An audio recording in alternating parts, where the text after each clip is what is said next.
Outro dia eu ouvi alguém falando e eu vi até alguém cantando. É só vitória. É só vitória. E eu fiquei pensando de que religião essa pessoa seria.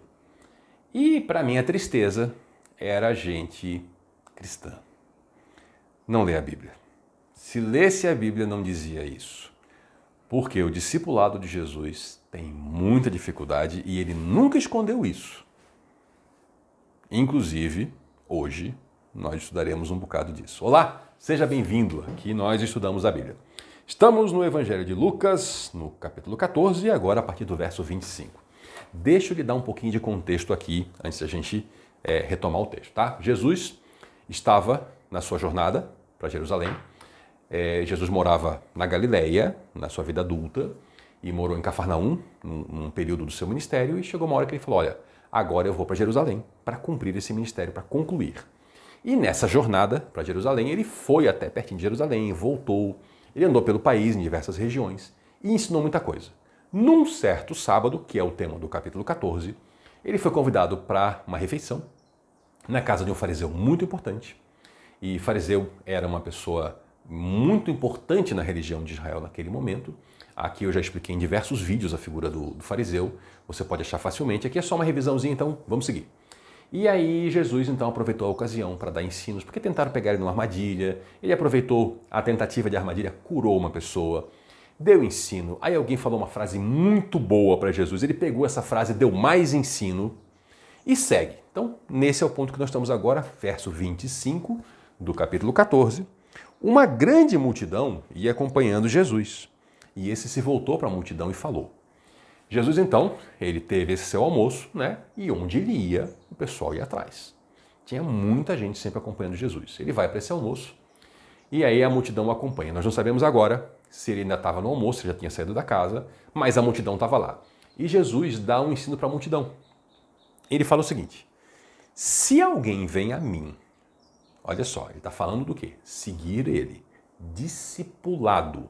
Ser uma pessoa que tem uma vida comprometida com Jesus. Ele não está falando de saber quem Jesus é seguir Jesus. Se alguém vem a mim e ama seu pai, sua mãe, sua mulher, seus filhos, seus irmãos e irmãs e até a sua própria vida, mais do que a mim, não pode ser meu discípulo. Aqui Jesus ele racha de uma vez completamente com a ideia de que ele é mais um rabino em Israel. De que ele é um como aqueles outros tantos rabinos itinerantes. Aqui ele rompe com isso. E se alguém tinha alguma dúvida agora, acabou. Por quê? Ele está se colocando aqui, se apresentando como alguém que é mais importante não só do que a sua família, não só do que o seu pai e sua mãe, e lembre que é um mandamento de Deus sobre honrar pai e mãe, né? Que ele não fala para não honrar, mas ele fala aqui em ordem de importância. E ele fala ainda mais, que Jesus é mais importante que a minha própria vida, que a sua própria vida. Ele fala, se você não pensa assim, você não pode ser meu discípulo. E quem queria ser discípulo apenas de mais um rabino, nessa hora tem que tomar uma decisão. Ou ele aceita que Jesus não é só mais um rabino, ou ele cai fora. Jesus ele é muito interessante no seu ensino. Em mais de uma ocasião, ele dá um alerta para as pessoas. E teve até uma ocasião que nós lemos em João, que ele se virou até para os apóstolos e falou assim, vocês também querem aproveitar que a multidão está me abandonando e vocês também querem aproveitar e ir embora? Ele não é aquele desesperado por seguidores, não. Ele tem o caminho dele e ele convida pessoas a participarem junto com ele. E ele oferece os seus benefícios, mas ele também mostra as dificuldades. Ele também mostra o preço do discipulado. Aquele que não carrega a sua cruz e não me segue, não pode ser meu discípulo. Aqui um ensino importante, sempre que eu toco em qualquer passagem do Evangelho, nesse ponto eu gosto de ressaltar isso, porque tem um ensino muito errado que está correndo o mundo cristão sobre o que é cruz. Nós estamos olhando para esse texto de hoje para trás. E não é assim que se interpreta um texto. Nós temos que olhar para o texto no contexto original dele. O que as pessoas que estavam naquele momento com Jesus, o que as pessoas pensavam que era a cruz? Não é o que eu e você pensamos. Quando eu e você vemos uma cruz, nós pensamos o quê? Em Jesus. Nós pensamos em Jesus que não está naquela cruz, porque ele ressuscitou. Nós pensamos que ele morreu pelos nossos pecados. Nós pensamos no quê? Religião, fé. E esse povo que estava ouvindo, quando via uma cruz, pensava o quê? Roma, invasão, tortura e morte. É isso que eles pensavam. Cruz era uma estaca de execução. Era para isso que era a cruz. Quando ele fala, tome sua cruz, ele está falando assim, ó, tome o objeto no qual você vai ser assassinado injustamente e me siga. É uma negação da própria vida. E hoje muita gente pensa que cruz é uma dificuldade. Puxa, eu tenho, sei lá, a pessoa tem um filho deficiente, que é uma tremenda dificuldade na vida. Ninguém nega isso. E a pessoa fala assim, eu entendi. Tomar a minha cruz e seguir Jesus é cuidar desse meu filho. Não. Cuidar desse seu filho é uma obrigação difícil, mas não é isso que é tomar sua cruz. Tomar sua cruz é estar disposto a morrer por Jesus, a colocar Jesus acima de você mesmo, a ter ele como mais importante que a sua própria vida. Foi isso que os apóstolos fizeram. Foi isso que os outros 500 discípulos fizeram. E é isso que o povo de Deus tem feito ao longo da história cristã. É colocar Jesus à frente, colocar ele como mais importante do que a sua própria vida. Isso é tomar sua cruz. Não é aturar uma pessoa chata na família, uma doença, que tudo isso é grave, eu sei. Tomar sua cruz é estar disposto a morrer. Qual de vocês, aí aqui vem um ensino, qual de vocês, se quiser construir uma torre, as torres, gente, eu vou dar uma pausa aqui no texto, tá?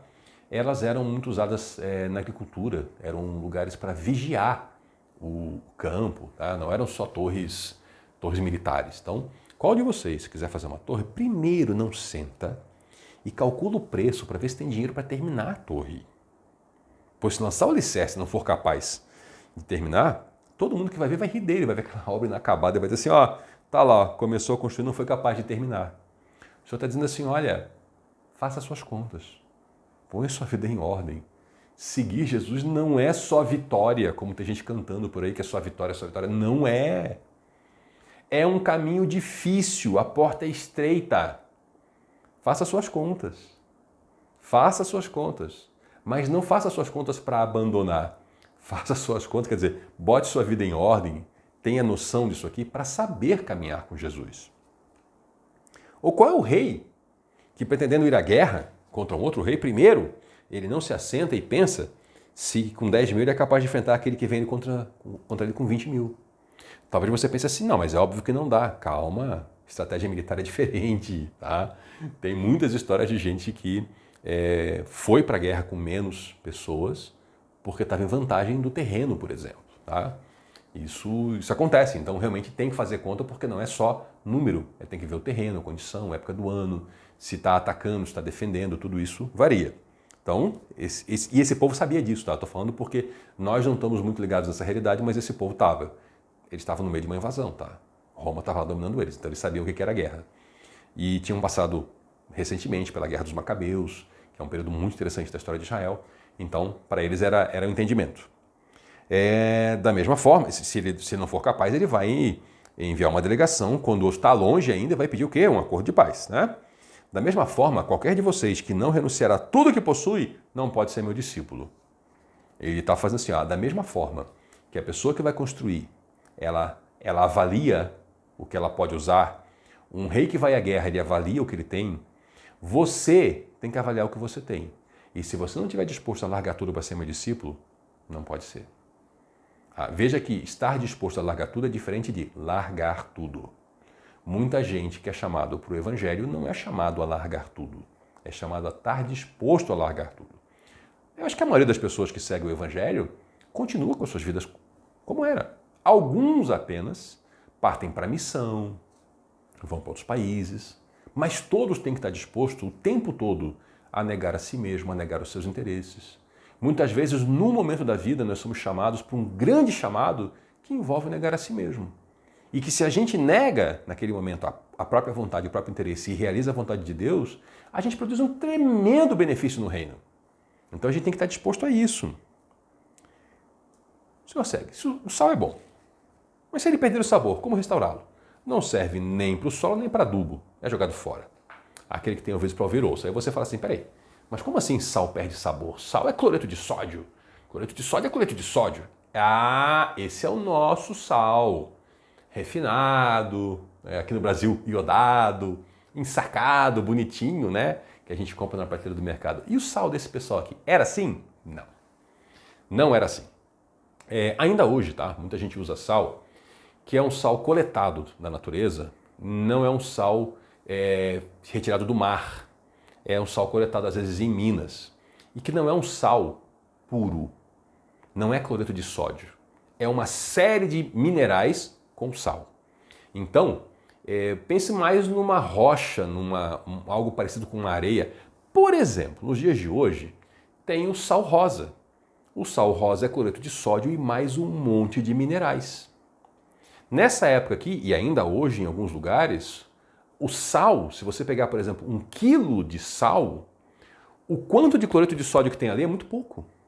É muito de outros minerais. Então, se esse material fica exposto à água, você sabe que o sal, o cloreto de sódio, que é o salzinho branco, ele vai embora na água, né?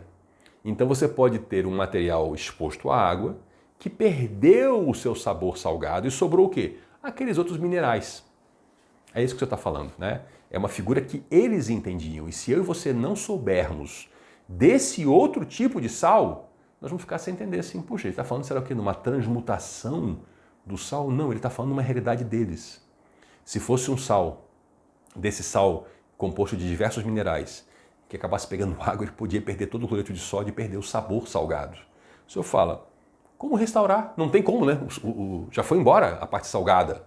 Não serve nem para o solo, nem para adubo. É jogado fora. Porque talvez você também não saiba, você se for de vida mais urbana, mas o sal, ou melhor, sais, né? Eles são usados também na agricultura. Eles também são usados, não digo cloreto de sódio, né?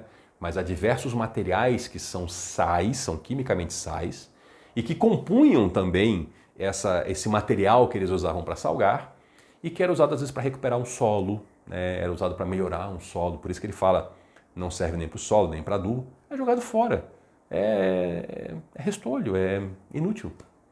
O senhor fala, quem tem ouvidos para ouvir, ouça. Tá, mas estamos falando aqui de agricultura, o assunto é esse? O assunto é culinária? Não, o assunto é reino de Deus. Então vamos agora pegar o ensino superior. Lembrando que parábola é sempre isso, né? Um ensino próximo, uma coisa próxima, que é usado para ensinar algo superior. Ora, o sal que perde o sabor. O discípulo de Jesus que perde aquilo que é a sua característica. Imagine alguém que começa a caminhada com Jesus, mas nessa caminhada vai se desviando do bom caminho e vai perdendo o seu sabor de cristão, vai se conformando ao mundo ao seu redor. E daqui a pouco você vê, como eu já vi, talvez você tenha visto também, cristãos com uma vida tal que você se pergunta assim, o que tem de cristão aí? O que sobrou de cristão aí? Porque as práticas, os lugares que frequenta, as coisas que faz, isso não é de cristão. É um sal que perdeu o sabor, não serve para mais nada, vai ser jogado fora. Quem tem ouvidos para ouvir que ouça. Está entendendo? Ele está falando sobre pessoas aqui. Pessoas que vão perdendo as suas características, que se deixam levar. Por quê? Porque não fizeram a conta do discipulado. Resolveram aderir a uma religião e não ser discípulo de Cristo. A pessoa vai num evento religioso e aquele evento de alguma maneira toca a pessoa. Para algumas pessoas é um evento alegre, a pessoa se anima, para alguns é até um evento triste, né? Às vezes é até um evento que a pessoa fica mais meditativa, mas ela acha bom e ela resolve aderir àquele movimento religioso e ela vai participando daquilo ali. Mas ela não parou realmente para entender assim, ó, agora minha vida tem que mudar. Eu tenho que fazer uma conta aqui e pensar o seguinte, para seguir esse mestre que é Jesus, o que eu tenho que entregar é tudo. É tudo que eu sou. É entrar, como a gente fala, é mergulhar de cabeça. É mergulhar de cabeça. É caminho sem volta. É abraçar essa nova vida e a velha vida acabou. O velho ser humano morreu. E eu vou nascer de novo. Eu vou agora, como a Bíblia fala, né? Se você roubava, pare de roubar, trabalhe, produza com as mãos para ter para compartilhar até com o necessitado. Né? Se você era uma pessoa violenta, deixe de ser violento. Se você era uma pessoa inútil, torne-se útil. Se você era um filho desobediente, torne-se um filho obediente. É vida nova. E é gente que perde o sal, quem é? É o pessoal que não faz essa conta. É o pessoal que vai aderindo, que vai participando, né? E aí vai, daqui a pouco tá recitando versículo bíblico, cantando musiquinha de igreja, porque é bonita, né? Andando com Bíblia de um lado para o outro, até lê a Bíblia, mas não aplica na vida, entendeu? Não tem mudança de vida. E daqui a pouco você olha e fala assim, pessoa sem sal, né? Tem cara de cristão, tem jeito de cristão, tem fala de cristão, né? Diz aquelas frasezinhas, tem roupinha de cristão. Quando você vai andar perto, é tão mundano, entendeu aqui o conteúdo todo? A pessoa não está disposta a negar a si mesma, continua com a velha vida, é um sal que perdeu o sabor, não serve para nada, vai ser jogado fora. E quem tem ouvidos para ouvir, ouça. Eu espero que você tenha ouvidos para ouvir. Eu espero que essa palavra de Deus toque na sua vida e que se você está vivendo a sua vida como alguém, um cristão sem sal, você tome a decisão de hoje, dizer assim, não, eu vou ter sabor. Onde eu chegar, eu vou dar sabor. Eu vou ser alguém do reino de Deus. Muito obrigado por nos acompanhar até aqui. Volte na próxima, porque aqui nós estudamos a Bíblia. Até lá.